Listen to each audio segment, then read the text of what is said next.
मटणाची बर्फी आहे ही, फक्त गोड नाहीये, तिखट आहे.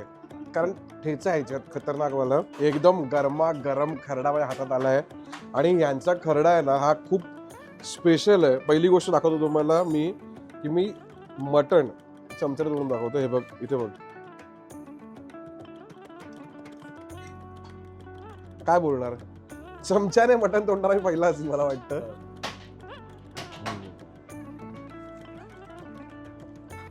मटणची क्वालिटी एक नंबर. बर्फी बर्फी आहे. मी युजली खरडा जिकडे खातो तो खरडा असा थोडासा ना त्याला जास्त ग्रॅन्युल्स दिसतात, म्हणजे त्याचे दाणे आणि सगळं दिसतं. हा. तुम्ही पेस्ट केली ते कसं काय हे झालंय? जो ठेचा आहे तो हा. त्या मटनच्या आतमध्ये जायला पाहिजे, त्याला पूर्ण कोटिंग व्हायला पाहिजे, हा.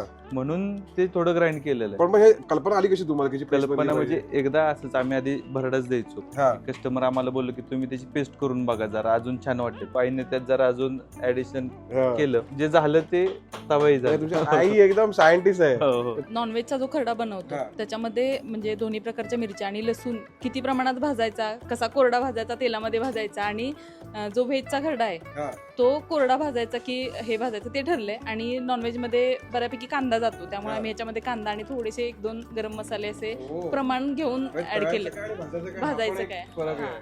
म्हणजे तुम्हाला कळते का ह्यांच्या घरात ना इन्स्टिट्यूट आहे आई म्हणून, जी यांनी तो कोर्स क्रॅक केलेला आहे कसं काय करायचं. कारण हे कुठल्याही हॉटेल मॅनेजमेंटच्या काय नाही. म्हणतात हॉटेलमध्ये शिकवलं जाणार नाही नाही खरडा कसा शिकवलं. बनवायचा. तो तुम्हाला घरातच शिकावा लागणार. घरात अशी आई असायला हवी जी थोडी नॉलेजेबल असली पाहिजे.